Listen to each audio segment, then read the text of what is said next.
بسم اللہ الرحمن الرحیم۔ السلام علیکم پیارے بچوں، کیسے ہیں آپ سب؟ امید ہے آپ سب خیریت سے ہوں گے۔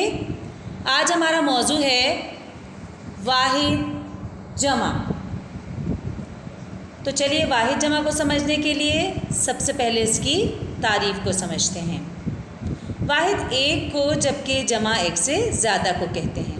مثال کے طور پر لوہا، لوہا واحد ہے اور لوہا کا جمع لوہے ایک سے زیادہ ہے۔ دوسری مثال دیکھتے ہیں، کرسی، کرسی ایک ہے اسی لیے یہ واحد، اور کرسیاں زیادہ ہیں اس لیے یہ جمع ہے۔ پیارے بچوں، واحد کو جمع بنانے کے کچھ اصول ہیں، تو آئیے میں آپ کو ان اصولوں کے بارے میں بتاتی ہوں۔ پہلی بات، اگر اسم واحد کے آخر میں گول ہے یا الف آئے تو اس کو بڑی ایک سے بدل دیتے ہیں اور اس کی جمع بناتے ہیں۔ مثال کے طور پر لفظ ہے کھانا، کھانا لفظ کے آخر میں الف آ رہا ہے، اس کو ہم بڑی سے بدل دیں گے تو یہ لفظ بن جائے گا کھانے، یعنی کھانا کا جمع ہے کھانے۔ اگلا لفظ دیکھتے ہیں، ہیرا، ہیرا لفظ کے آخر میں الف آ رہا ہے، اس کے ساتھ ہم جب بڑیے لگا دیں گے تو یہ لفظ بن جائے گا ہیرے، یعنی ہیرا کی جمع ہیرے۔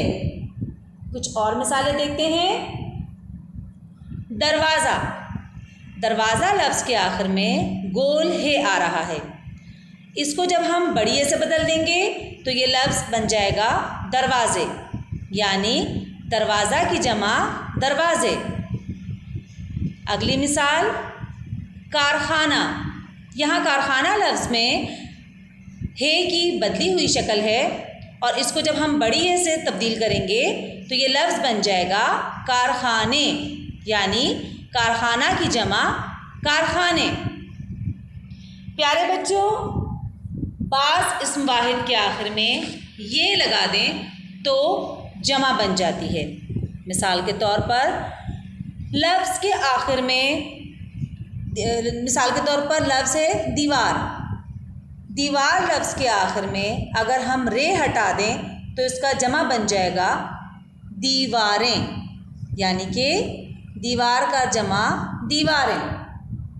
اسی طرح بعض اسم واحد کے آخر میں ات لگا دیں تو جمع بن جاتی ہے۔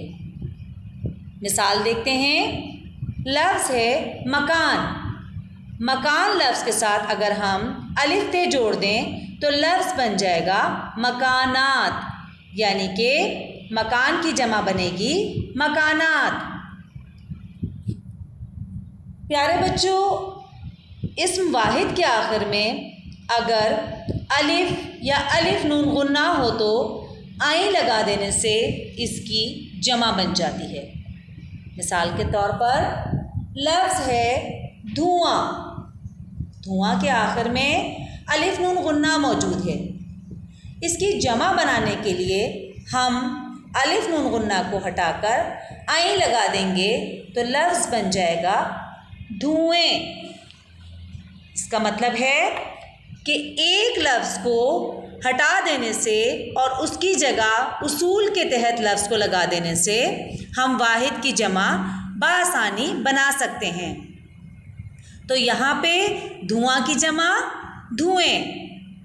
اگلی مثال دیکھتے ہیں، ہوا، ہوا کے آخر میں الف موجود ہے تو اس کی جمع بنانے کے لیے ہم اس میں عین کا اضافہ کر دیں گے تو لفظ بن جائے گا ہوائیں، یعنی کہ ہوا کا جمع بن جائے گا ہوائیں۔ پیارے بچوں، میں امید کرتی ہوں کہ آج کا موضوع آپ سب کو بہت دلچسپ اور اچھا لگا ہوگا۔ آپ تمام بچے اس ویڈیو کو بار بار دیکھیں تاکہ آپ کو واحد جمع کے اصول سمجھ آ جائیں۔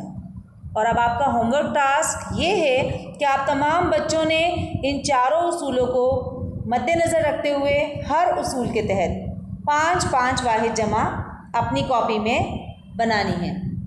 اپنا بہت سارا خیال رکھیے گا اور ہمارے YouTube channel Ussahar secondary school کو like and subscribe and share کرنا مت بھولیے گا۔